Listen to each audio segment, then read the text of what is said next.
petite vidéo. Aujourd'hui, ça va être une vidéo uniquement centrée sur le DRush. Donc, qu'est-ce que c'est que le DRush? Pour comprendre, donc, un rush en soi, dans le milieu du son, en fait, c'est ce qu'on appelle en fait c'est un enregistrement, c'est un son brut sans modification. Et du coup, le DRush en soi, c'est s'organiser dans toute cette matière qu'on a pu enregistrer, c'est réécouter les sons, c'est sélectionner ce qui est important ou pas pour votre production. Et en fait, le DRush, c'est surtout en fait une méthode pour gagner du temps en montage. Et pour être honnête, après, c'est essentiellement pour les très très gros reportages. Sur les petites émissions, j'en fais, en tout cas moi personnellement, j'en fais quasi pas. Donc ouais, c'est vraiment pour les très très gros reportages. Comment dérusher? Il y a plusieurs méthodes.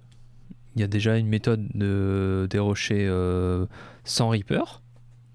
Donc faire du DRush, en fait, ce qu'on appelle du DRush au timecode. Du coup, c'est quoi? C'est noter les infos importantes, celles que vous allez garder dans votre production. Et pour ça, en fait, il faut noter le nom du son, le point de départ du moment qui vous intéresse, jusqu'au point final, s'il y en a un. Et ça, il faut le noter le plus précisément possible, en niveau du temps.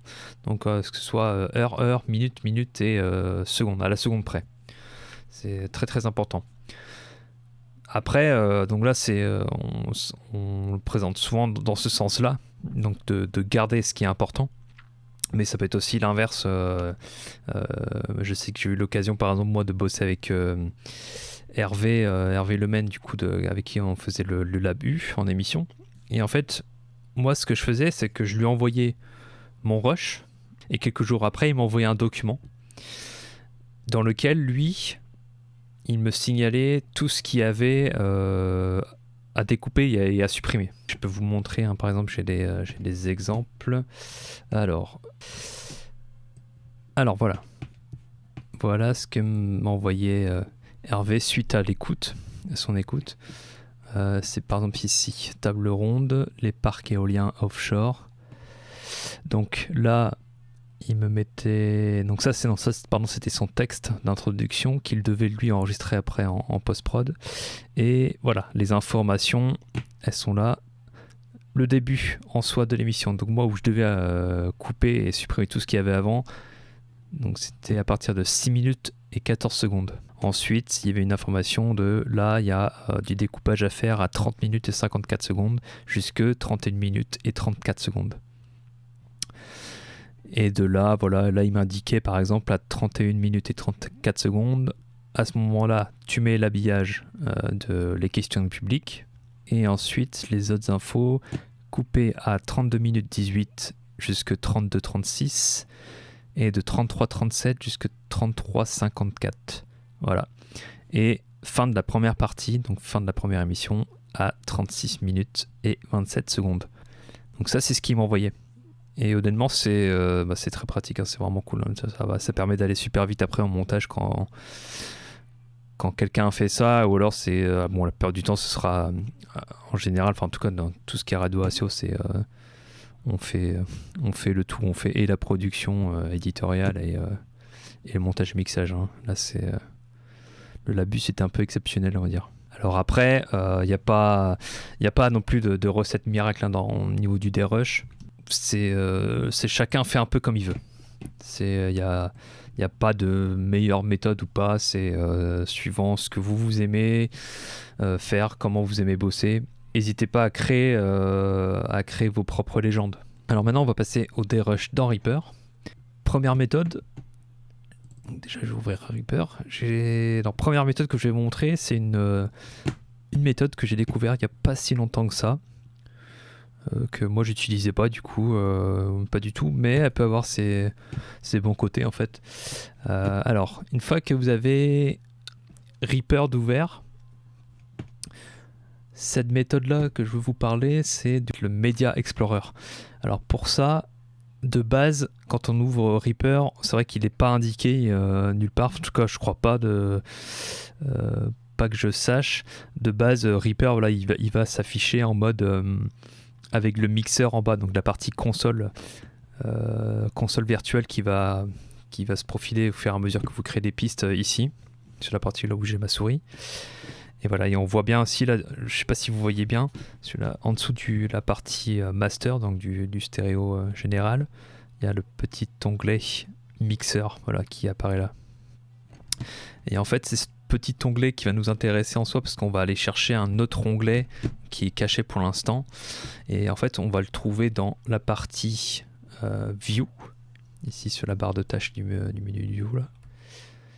Et on va sélectionner Media Explorer. Hop là. Voilà. Et là, si vous avez bien regardé, si on regarde bien le niveau toujours de l'affichage, où je vous montrais tout à l'heure le petit onglet mixeur. Voilà, l'onglet mixeur en soi, il est toujours là. Et c'est juste qu'il y a maintenant l'onglet Media Explorer qui est à côté. Voilà. Et d'ailleurs, je peux cliquer dessus pour passer de l'un à l'autre. Donc en fait, on peut cumuler plusieurs affichages différents ici sur ces onglets. Donc voilà, le Media Explorer, ça ressemble à ça. En soi, ça va être juste une partie pour, ici cette partie-là, pour aller chercher ces fichiers. Alors par exemple, la petite flèche qui va vers le haut, c'est pour remonter plus à la racine d'un dossier ou d'un serveur. L'avantage du Media Explorer, c'est quoi? C'est, alors, par exemple, il permet de faire du preview sur un son. Alors, c'est quoi du coup le preview? C'est ça va permettre d'écouter le son à travers Reaper, mais sans l'importer dans le projet. Je vais cliquer sur un des sons. Je vais cliquer sur le Rush. Alors, ça va, vous allez voir, mais dès que je vais cliquer dessus, il y a un mode qui en fait lance le son automatiquement. Alors, je clique sur Rush. Il y a Lara qui est à l'entrée qui les vérifie. Voilà. Ici, sur la table, celui qui parle enlève le masque, sauf si ça pose problème à quelqu'un. Moi, je finis par plus savoir quel est le cadre. Je baisse un petit peu le volume de production. De base, dès que vous cliquez sur un son, voilà, il va se mettre à le lire. Donc après, ici sur l'outil, on y retrouve un bouton pause, un bouton stop, voilà, pour la lecture. On peut refaire la lecture à tout moment. On peut mettre quelque chose en boucle. Enfin, voilà, ça n'a pas vraiment trop d'intérêt, sauf si c'est vraiment des sons très très courts. Donc en fait, si, ça peut être pratique. Et on peut se balader partout.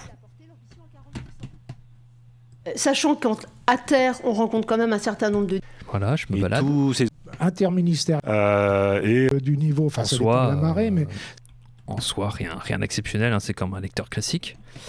Mais, autre avantage, et c'est là où j'ai trouvé ça vraiment plutôt cool pour le coup comme outil, c'est que par exemple, allez, je vais prendre cette partie-là. Je sais pas si vous allez bien voir ma souris.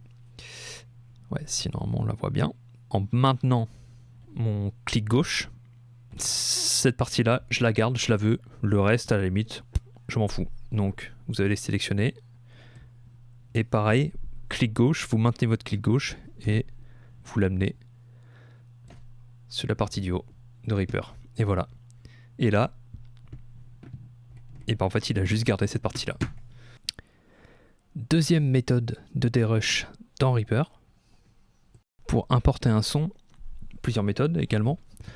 La première méthode, c'est quoi? C'est d'aller chercher la partie insert, toujours sur la barre de tâches, on va dire, du haut.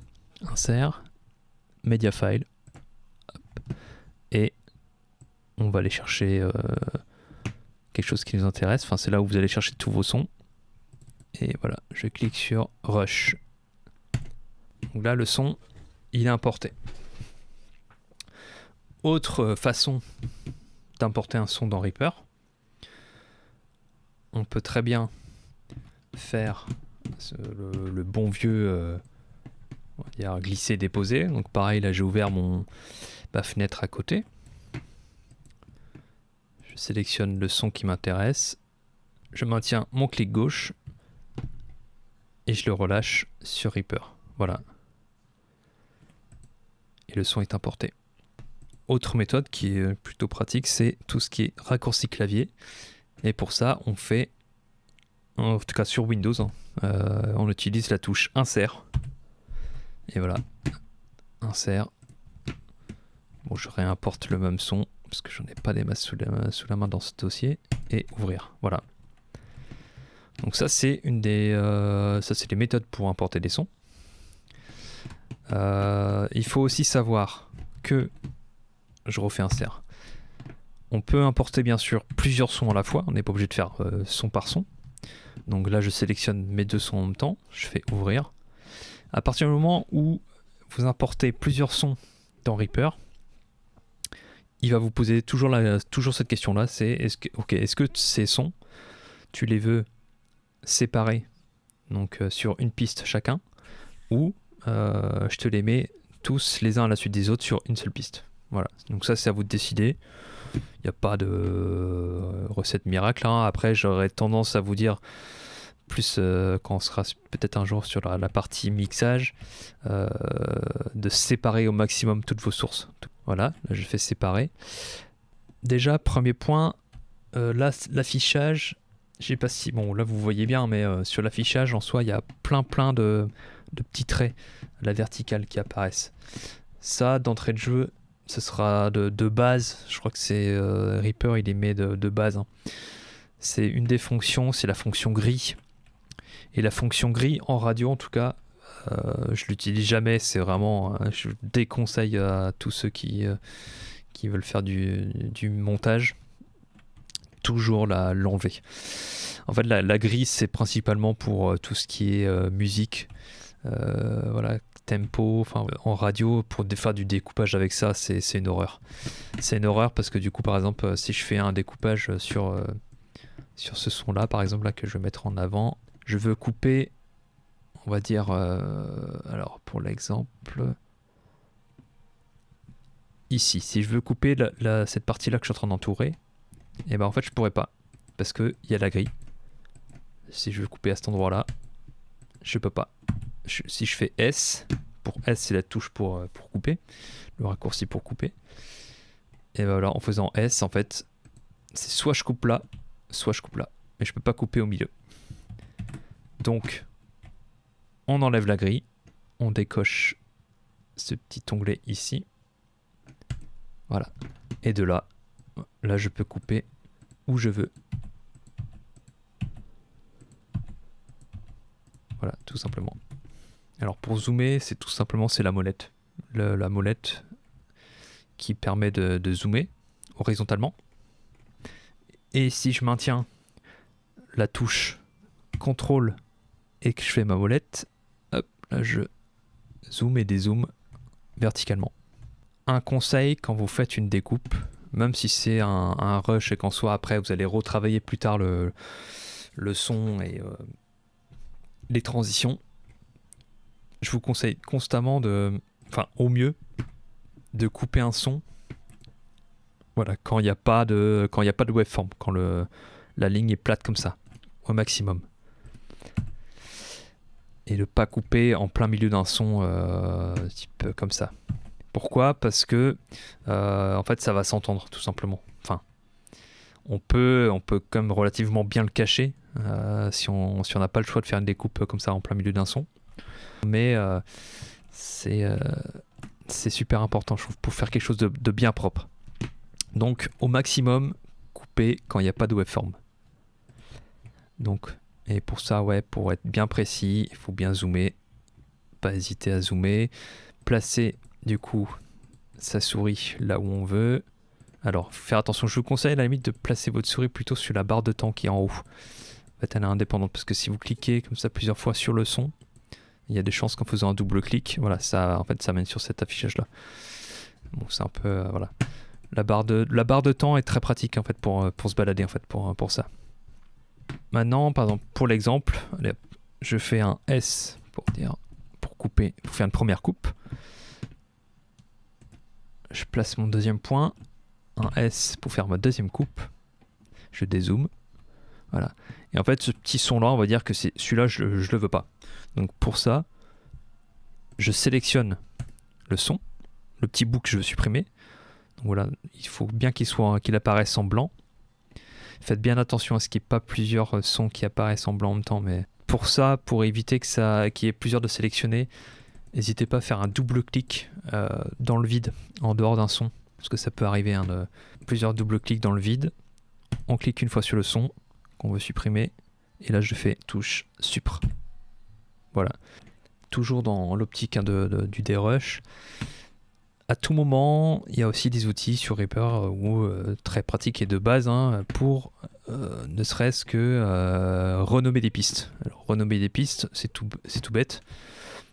En fait, on va cliquer sur la partie ici en noir d'une piste. Je double-clique dessus. Et voilà, à partir de là, je peux l'appeler comme je veux. Voilà. Donc n'hésitez pas à faire des catégories s'il faut, du style, je sais pas, ambiance. Et là, sur cette piste-là, vous mettrez que les sons d'ambiance. Ou voilà, les voix, etc., etc. Bon, c'est possible aussi de renommer un son, pas forcément que la piste. Pour renommer juste un son, donc un bloc, on double-clique sur le bloc. Et c'est dans la partie Tech Name qu'on va pouvoir changer de nom. Voilà. Il faudra juste penser, une fois que vous avez remplacé le nom, à faire appliquer et faire OK. Voilà. Et là, on voit bien, je zoome un peu plus, on voit bien que le nom il est bien synchro au-dessus du bloc. Le nom apparaît. Par contre, le nom de la piste n'a pas changé. Donc ça, voilà, je vous laisse gérer. Alors, toujours dans l'organisation, n'hésitez pas à créer des couleurs. Il y a deux façons de mettre des couleurs en fait. Alors, soit on met de la couleur sur une piste, ou soit on met de la couleur sur un son, sur un bloc. Alors, je vais commencer par vous montrer comment mettre de la couleur sur une piste. Alors, on va sélectionner la piste en question. On va faire un clic droit dessus. Et de là, on va aller chercher Track Color, Set Track Custom Color. Voilà.